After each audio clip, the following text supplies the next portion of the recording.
I'm Greg Hunter. Welcome to USAWatchdog.com. A week ago, the weather map looked like this: the climate, the temperature map.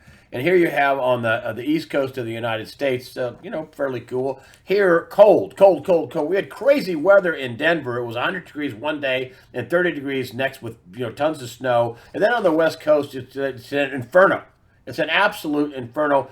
You have people in the West Coast, reports of people starting fires, charges from the president about bad forest management. You've got all kinds of stuff, but nobody talks about what's really going on. The biggest problem on the planet in terms of weather, and that is geoengineering, which is the manipulation of weather electronically and with the chemtrails, as people call it. The real term is geoengineering or solar radiation management, where they drop particles out. And the person who is a top researcher and expert on geoengineering runs a website called geoengineeringwatch.org. And I wanted to have him on because of the crazy whiplash weather, which now weather people are using this term. He's used it 10 years ago. Whiplash weather, the fires from hell, just absolutely unbelievable. Dane Wigington from geoengineeringwatch.org. Thanks for joining us today on USAWatchdog.com. Thank you very much, Greg, for your relentless effort to give us a voice to help us bring this issue to light, which environmentally, mathematically speaking, the biggest untold story on the planet, not just environmentally, but in fact, if we look at this mathematically, climate engineering and all its ramifications are the greatest and most immediate threat we collectively face, short of nuclear annihilation. Its ramifications are beyond grave, Greg, and there can be no legitimate discussion about the climate or the state of the climate from any perspective without addressing this issue first.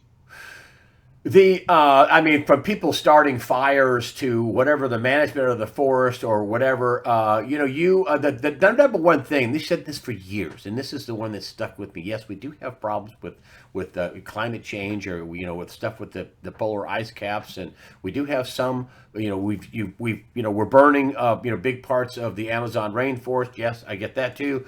But you said this is the single biggest problem is the man-made component of all this, and nobody talks about it.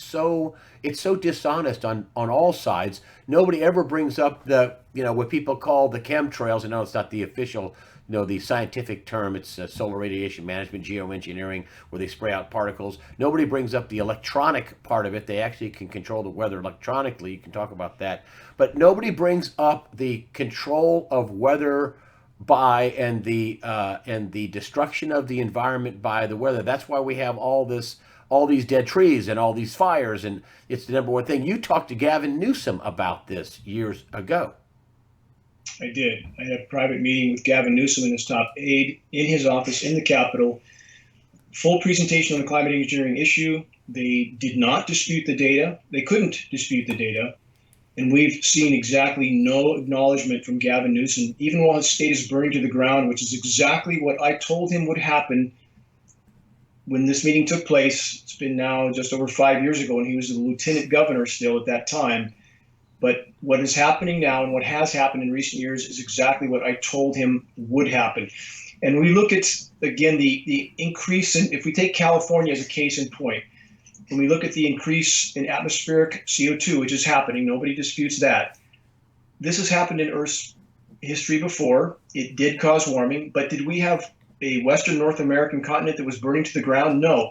If we look at events like the Pliocene epoch, 5+ million years ago, we had much higher carbon counts. The Western U.S. was lush and thriving because the planet was attempting to compensate for that. So with the extra moisture, which you have to have, Greg, and many people don't realize this, and the whole environmental community is, again, criminal in their denial of this factor in the equation, the climate engineering factor, which is disrupting the hydrological cycle, the rain cycle. So on a warming planet, you have 7% more moisture held in the atmosphere for every degree C of warming. It must rain more overall on a warming planet, and it's not. Why not? And this is not to deny the deluges and floods that are happening all over. Again, climate engineering further exacerbates droughts and deluge. But in the case of the Western U.S., they are cutting off the precipitation. And this is what is the core causal factor for the burn downs that are occurring. We can see it on satellite imagery. We're not guessing. So again, when we go back to previous epochs in Earth's history, like the one I just mentioned, the Pliocene epoch, we had much more rain in the western U.S., thriving forest, planet trying to compensate. It can't compensate with the climate engineering straitjacket that is currently dealing with. And we have no acknowledgement of this, not from environmental groups, not from the California governor, not from anybody on any side of the fence. And quite simply, if these programs are allowed to continue, what we're seeing now pales in comparison to what's coming. You were even taking out billboards saying "Stop spraying us," and everybody wants to pretend that those are contrails and jet trails. And you have a couple of Air Force generals saying no, this is not a contrail. You have whistleblower generals from the Air Force that are now retired, right, coming out against this. 2 U.S. Air Force generals, one a brigadier general, one a major general, 2-star general. They're on the film trailer, The Dimming, a documentary we're working on. That trailer is available at the homepage of geoengineeringwatch.org. So in regard to the, quote, condensation trail narrative, perhaps the greatest lie ever perpetrated on populations of the planet, these are not condensation trails. Up close film footage of these aircraft at altitude, including KC-10s, KC-135s, C-17 Globemasters military tankers, and commercial, which the commercial aircraft are also being used for dispersions of these programs without the direct participation of commercial personnel. But we have up-close film footage of these aircraft, nozzles visible, turning dispersions on and off. End of argument. This is not, quote, condensation, period. It's the single biggest thing that that if you stopped the geoengineering, it's one of the single biggest things you could do to heal the planet. Isn't that correct? Yes, it's completely correct. It is the single greatest leap we could make in the right direction. So what we have is the environmental groups all trying to protect their 501c3 nonprofits that are told not to talk about this issue, period. This is the taboo subject that they will not touch. And so they try to paint this picture that if you acknowledge climate engineering, you're somehow denying that the human race has been poor stewards of the planet. We're not denying that. We've been very poor stewards of the planet, but how can you have a legitimate discussion about the climate or the state of the climate without acknowledging the single, and I'm choosing my words very carefully here because this is accurate, it's the single greatest climate disrupting factor of all, saturating the atmosphere with electrically conductive light scattering, toxic particles, and manipulating those particles with radio frequency microwave transmissions like HARP or ground-based next-rad networks. These are a very, very elaborate networks of microwave transmission facilities that are used to manipulate air patterns, and that manipulates precipitation. Again, the degree to which the climate system has been derailed cannot be understated or overstated, excuse me. And bottom line is, at this point, no weather can be considered natural, Greg, because as you disrupt weather in any part of the world, you disrupt the entire system. And in fact, we have these programs taking place all over the world. There is no place that is left untouched or untainted. All is being manipulated. So it's, again, in the case, if we look at the California fires as a case in point, we can hang that almost completely around the neck of climate engineering because we can see them, even as of yesterday's satellite loop, a low pressure system trying to come into the state, but being completely repelled by ground-based radio frequency microwave transmitters that in essence put up what the meteorologists have termed a, quote, ridiculously resilient ridge that they can't explain, that they're paid not to explain. And this ridge of high pressure holds any moisture from flowing into the U.S. West. And we can speculate about the agendas being carried out. That's another subject completely. We can speculate about the sources of ignition for these fires. That's another subject completely. But what has set the template for these fires to burn with such ferocity? That is absolutely climate engineering, cutting off precipitation, toxifying soils with the elements used in climate engineering, which are saturating the rain when it does fall. That poisons root systems, that kills the trees from the bottom up. Geoengineering is destroying the ozone layer. That's releasing immense UV radiation. That's killing the trees from the top down. And Greg, these particles are electrically conductive. That is creating far more dry lightning, which is igniting more fires. And these materials, aluminum, barium, strontium, nanoparticulates, are incendiaries which means they're flammable.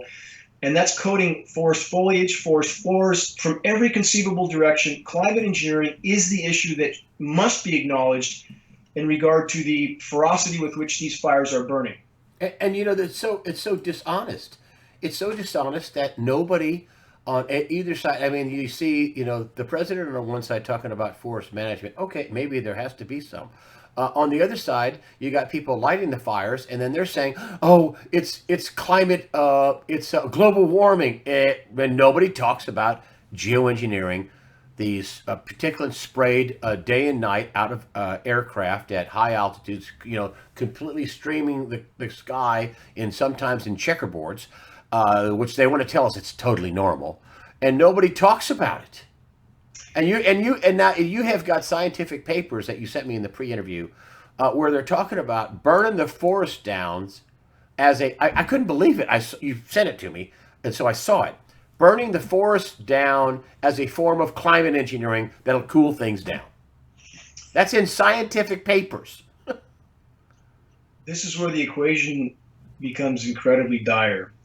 That it appears, and data corroborates this, that in regard to temporarily cooling certain regions, polar regions a major part of that the climate engineers have set the template for these fires to burn with unimaginable, again, ferocity and heat, which lifts the particulates higher into the atmosphere. We know this. We just had recent headlines that the smoke plumes in California rose higher than ever before seen. That keeps those particles aloft longer, much like creating the temporary cooling effect of a volcano, Greg.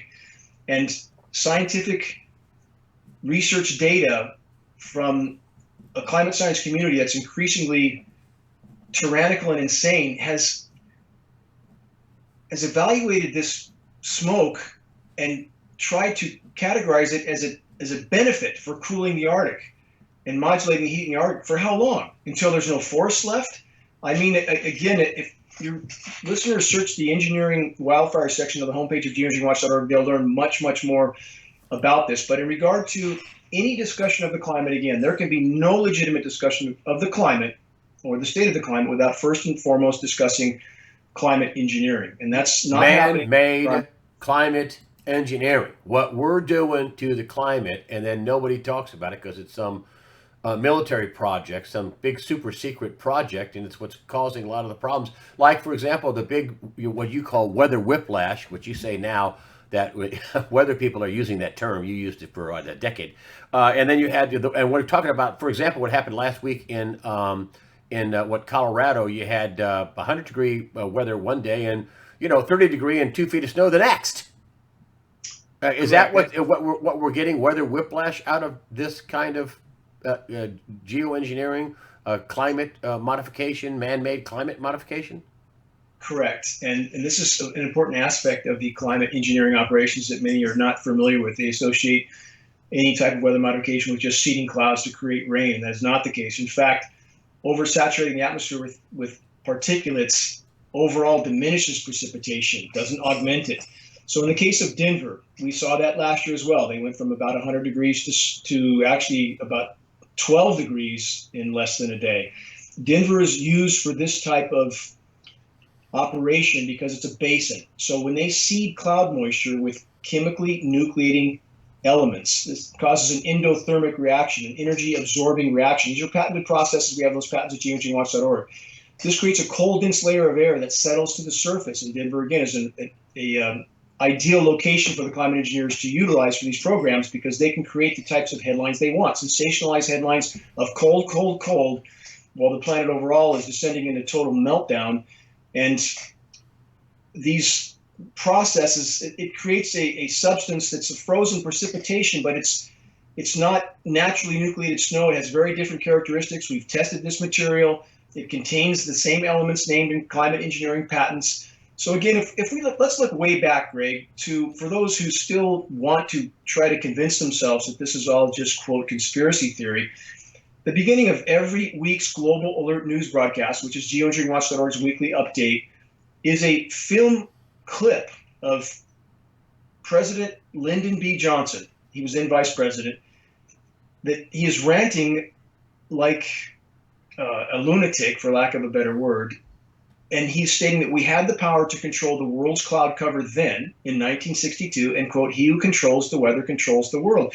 These programs are a matter of historical fact. It's not speculation. And Greg, and the betrayal of the quote climate science community, they are betraying the entire human race and the entire web of life by their denial of these operations. And even if their paychecks and pensions depend on that, and again, there's a federal gag order right now on all National Weather Service and all NOAA employees, but they need to band together, stand up, and tell the truth before we have nothing left to salvage, because these operations are literally dismantling Earth's life support systems. And again, the false narrative that this is some sort of conspiracy when we have mountains of data, government documents, Senate documents, film footage, up-close photographs of the nozzles, everything that the climate science community is telling us climate engineering would look like, we see, and yet they tell us we're not seeing what we're seeing. And at what point does the lie become too big to hide? And I mean, when there's nothing left,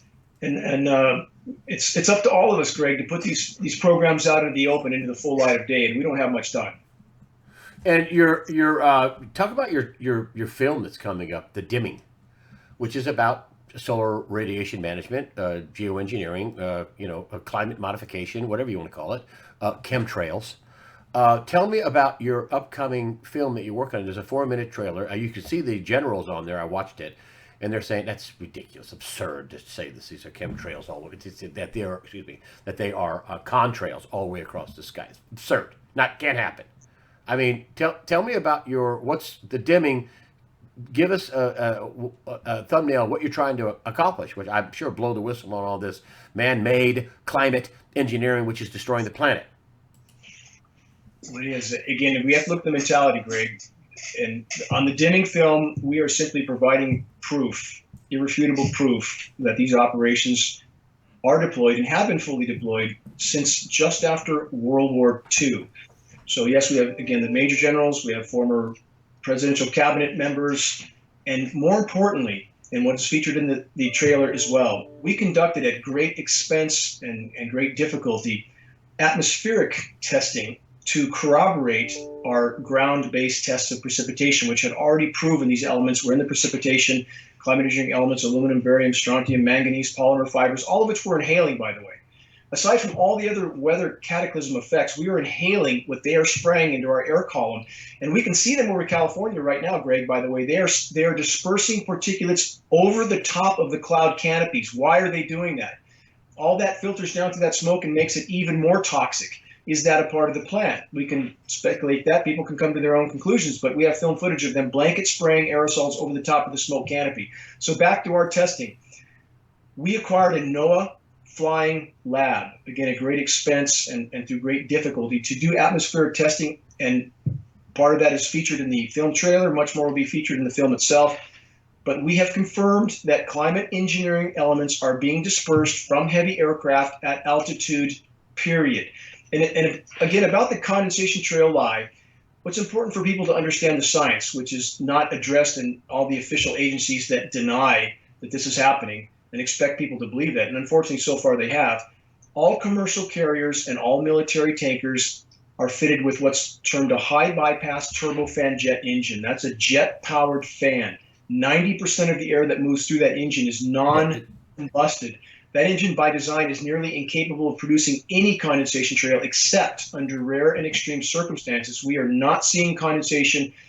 In almost all cases, we are seeing sprayed particulate dispersions that are part of climate engineering, stratospheric aerosol injection, cloud albedo enhancement. There are many science terms, but it is absolutely occurring right now. And what you're talking about too, so people, I want to make sure we use the slang, the non-scientific term, chemtrails. I mean, when you see those big streaks across the sky, that's just them working on the climate. It has a profound effect on the climate, and this is where the denial of so-called experts, meteorologists, climate scientists, that this is not affecting climate, or that it's not geoengineering. Under any circumstances, when you cover the entire horizon with anything, you have just radically altered the weather. So even if we pretended this is condensation, which it's not, that alone would alter the weather radically. But condensation doesn't behave in that manner. Greg, have you ever seen documentaries of scientists in Antarctica, and their breath, of course, condenses very heavily? Do you see a big cloud hanging over their head after a few minutes? Yeah, it doesn't stay there for 40 minutes. Exactly. Condensation does not do that. This is a particulate, just like Yeah, yeah. smoke is a particulate and stays in the air. So again, that entire narrative is absolutely baseless.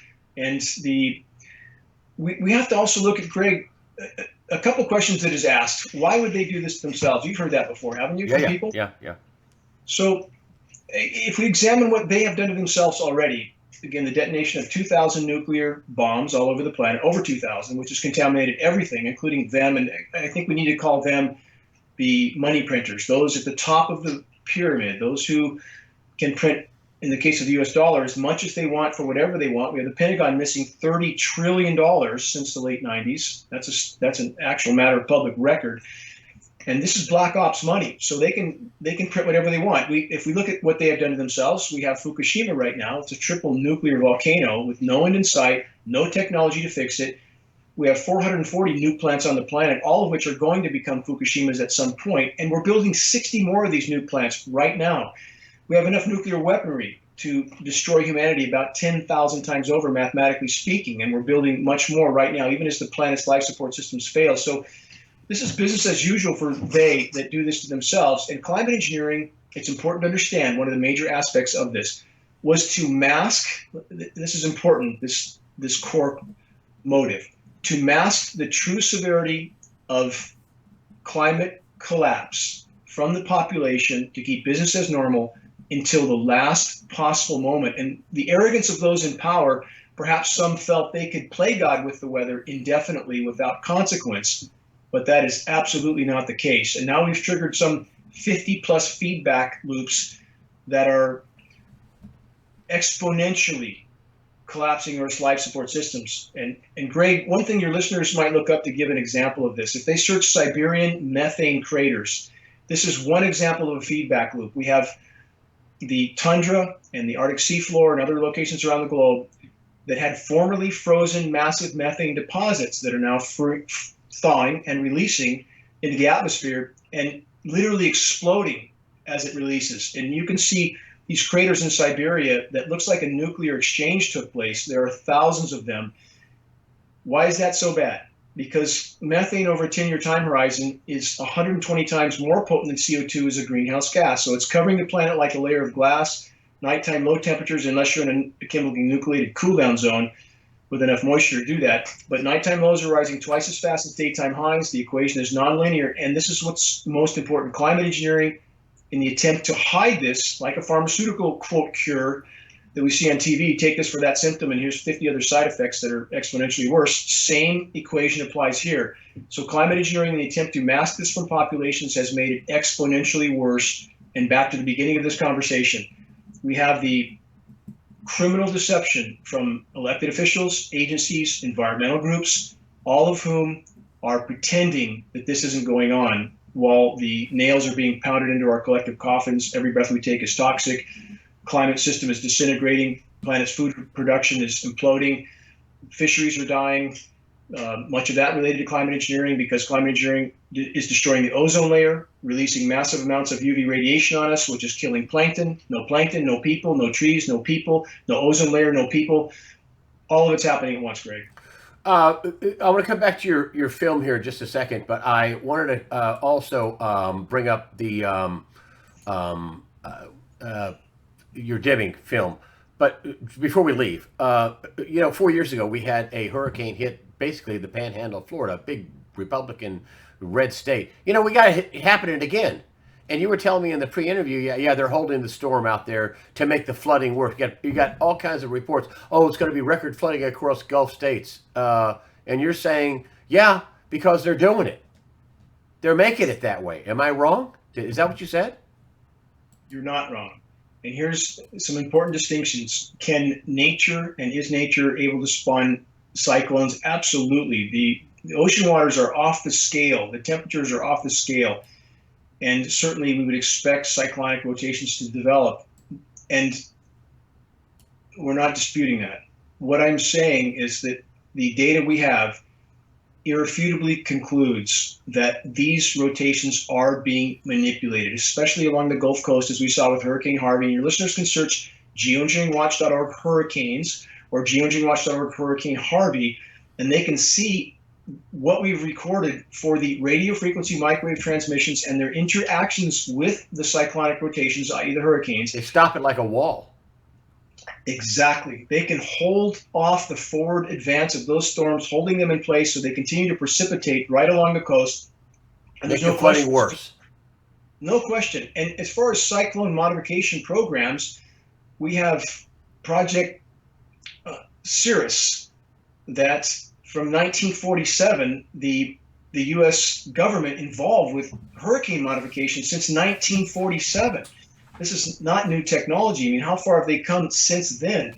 So I'm encouraging people not to believe anything I say. I'm encouraging them to please, please, please look at the data, because while everybody's involved in every imaginable distraction being dished up by the power structure to try to divide and conquer societies, the planet's life support systems are failing by the day. And when I state a conclusion like that, Greg, I'm not talking about something that we're going to have to face at the end of the century or decades away. It is here now. And that's another aspect in which the climate science communities and so-called media is completely deceiving populations, saying that certain conditions will be bad, might be bad somewhere down the road. It's here now. We just got stats that corroborate what we've stated at geoengineeringwatch.org for the past decade plus, that wildlife populations are crashing around the globe.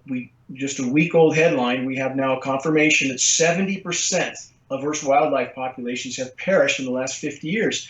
Geoengineeringwatch.org was the first major source to publish insect populations were collapsing all over the globe. The climate science community tried to marginalize us, but now, almost 10 years later, they have fully confirmed exactly what we stated: 80 to 90% decline in terrestrial insects. It's being called an insect apocalypse. If the insects can't survive, how long do we think we're going to be here? And this is now. It's not off on the horizon.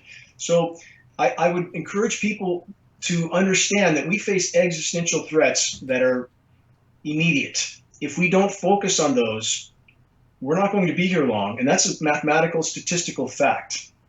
I know people are watching this going, why don't we hear this? If it's so dire, why don't we hear this on mainstream, legacy media or even Fox? They can stop. I mean, I take a big hit every time I have you on, but it's okay. That's fine. I'm not complaining. I do it. I'm smiling. I'm not smiling because it's not dire and you're not a real guy. I mean, you're a real guy and what you're saying is true. But I say it because our media is pathetic. I mean, it is awful. And that they're in the same boat we are, but I wanted to bring up this about geoengineeringwatch.org, and we can't say everything, we can't do everything. I'm going to cut this soon, but listen, the geoengineeringwatch.org, the very first time, and this is 8 or 9 years ago, the very first time I interviewed, I thought, wow, is this guy crazy? And I started looking at geoengineeringwatch.org. No, he's not. He backs up everything with science, and that was 8 or 9 years ago. So your site has grown with data and whistleblowers and like the generals you have in this film, the dimming, the video, the high altitude video, the NOAA stuff, all the data. There's every time you open your mouth, there's a data, there's a source.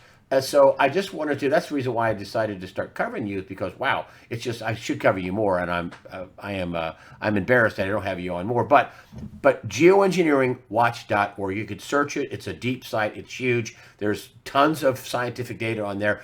As we close, tell me what you're trying to accomplish with the dimming. How long is it going to be? When's it going to be out? What are you trying to accomplish with the dimming, your film? To present irrefutable data, yet again, that these programs are real, they're ongoing, and the ramifications are beyond grave. Climate engineering, again, mathematically, statistically speaking, is the greatest and most immediate threat we collectively face, short of nuclear annihilation. I never wanted this job, never wanted to do this. I was working in habitat restoration. I've done 6 major habitat restoration cost share programs with government and state agencies. I ran and managed all of those programs. I spent much of my life in the forest. My father was an arborist. I know firsthand what's happening in the forest. I have a large habitat preserve on the east side of Lake Shasta that is dying at an astounding rate. It's a reflection of what's happening all over the globe. I focused on this issue, Greg, because it is the biggest hole in the bottom of the boat. And if we can manage to expose these programs, to fully expose them, Greg, imagine what populations all over the globe would do when they understand what their governments have done to them without their knowledge or consent, committing them, exposing them to an experiment from which there is no return. There is no undoing the damage that's been done. Now it's a matter of how much of Earth's life support systems can we salvage. And I would encourage your listeners, again, if they want to introduce others to this issue, although the, quote, chemtrails term is okay for a private conversation, it is the immediate marginalization term for any official agency, any media. They are trained to use that term against us in this fight. And if we stick to the science terms, we will gain much more progress, because Google and all the government-controlled, if you will, disinformation sources, if you search the chemtrails term, you come straight to pages and pages of disinformation and or hoax and conspiracy theory. Yeah, use the bona fide. This is bona fide scientific. So solar radiation management, geoengineering, and many of the other terms you talked about are scientific, peer-reviewed study terms. The difference is here we have the entire climate science community telling us that if geoengineering were to be commenced, it would look exactly like what we see, with the exact effects we see, including the negative effects. But then they claim we're not seeing what we're really seeing. And in regard to what organizations like Google does, geoengineeringwatch.org is the largest data repository and the largest, most visited site in the world on the subject. We were the top of the first page for a search of the geoengineering term. And it's been about a year now, overnight, Google deleted us from 20 pages on the subject. If you search our exact site name, of course, you'll find us. But the point is, when people search geoengineering, they should find the largest site in the world on the subject, and Google completely disappeared us overnight. Massive, massive censorship. So it takes some effort to find some of our data, but if you search geoengineeringwatch.org... Actually, go to the site. Go to the site, and there's a bar to search, a search bar for the site. There is. You'll find all kinds of stuff in the site. It's even easier if people just search geoengineeringwatch.org hurricanes, or geoengineeringwatch.org engineering winter, or geoengineeringwatch.org engineering wildfires, or geoengineeringwatch.org engineering drought. They'll find our data. And in the case of California, Greg, an exceptional subject title for them to search geoengineeringwatch.org engineering drought catastrophe target California. In fact, they can just search engineered drought catastrophe target California, and they'll find it. And connect that dot of the data we presented many years ago as to what would happen in California. To Lieutenant Governor Newsom at the time. Correct. And that is everything we have stated for many years is happening now. Climate engineering, Greg, is weather warfare, period. Nothing less. And again, we can speculate on all the motives, all the agendas, but the template that is being set for these fires to burn with such ferocity is absolutely being laid out by climate engineering operations, cutting off precipitation, destroying the ozone layer, toxifying forest floor soils, creating more dry lightning. Again, the source of ignition is another subject, the motives and agendas, another subject, but the fact that climate engineering is the core causal factor in the case of the fires, absolutely indisputable, and that is not to deny all the other sources of damage to the planet, not at all. But this is not a result of what we're officially being told. Again, consider that forests around the globe, about 90+% of them are inaccessible. They never burned before. They didn't have to have the forest floor raked up with leaves before, and they didn't burn. And the burn rates, for example, in Siberia, we know from science study, have increased 1,000% in recent years, 10 times worse in forests that have never been touched by anybody ever. There's a bigger elephant in the room. Gavin Newsom knows it. And to see him in his meetings that we just saw all over the TV, completely denying the climate engineering elephant in the room is criminal. It's absolutely criminal. And I hope people write Gavin Newsom. I hope they, again, peacefully, please don't threaten. That doesn't help our cause. But send him credible data from a credible source. And geoengineeringwatch.org has tried to be that source. Hold him accountable. And all those like him. Anytime you see a meteorologist or an author of a climate science article, send them credible data and ask them why they're not addressing this issue. And that will help us to bring this to light, because that's the only way we can stop this, Greg. A critical mass of awareness. We've already filed a lawsuit in Canada.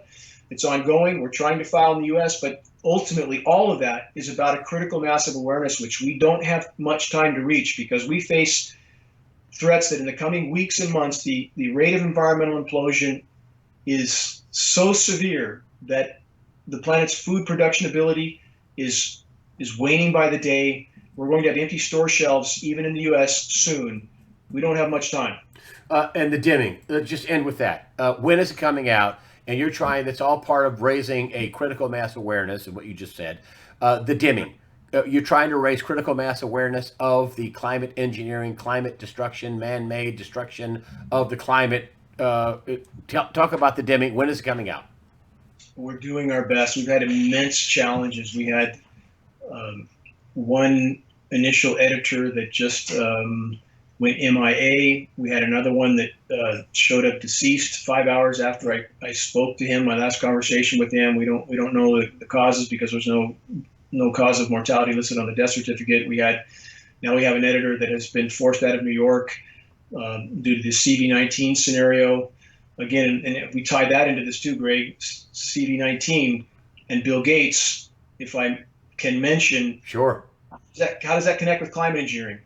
Well, we have the world's second most recognized geoengineer, Dr. Ken Caldiera, who geoengineering.org has on the record. We have the audio at our site that your listeners can look up and listen to, stating one of the jobs he did for the Department of Defense was to design ways of spraying pathogens into clouds to infect the populations below.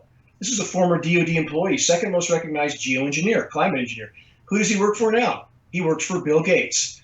We have peer-reviewed study to prove the CV19 pathogen has been found on atmospheric particulates. When we look at the uniformity of spread around the globe, there had to be aerosol dispersion. It was too uniform, too quickly.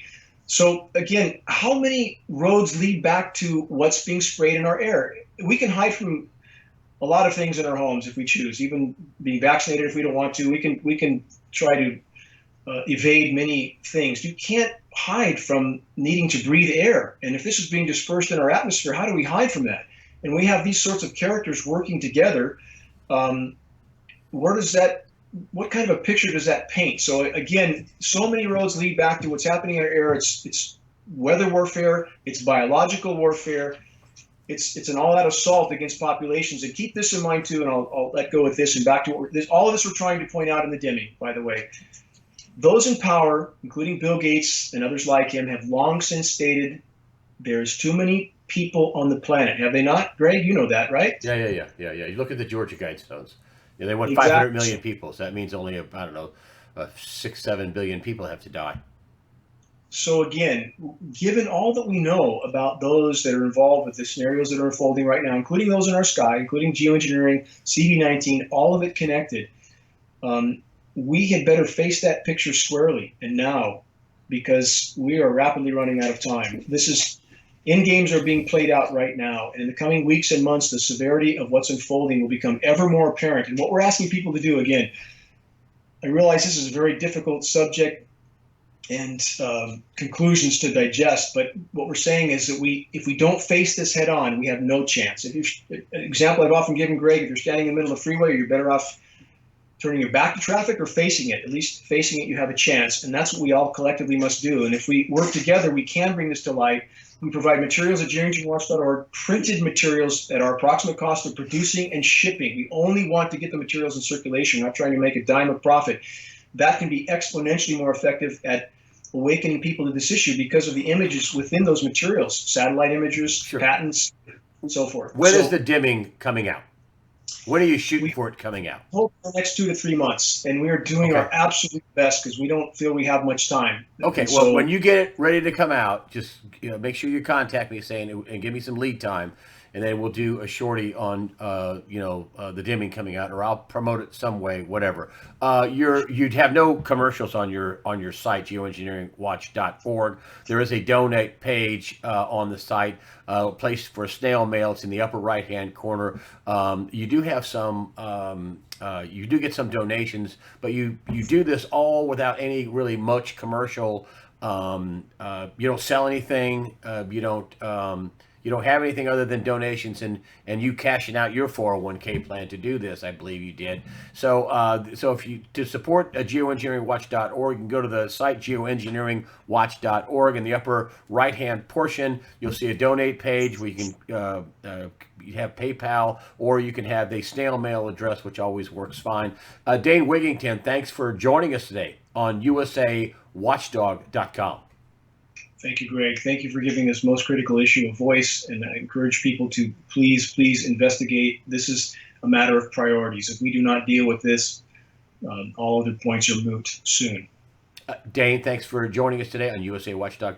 The website, geoengineeringwatch, all one word, .org.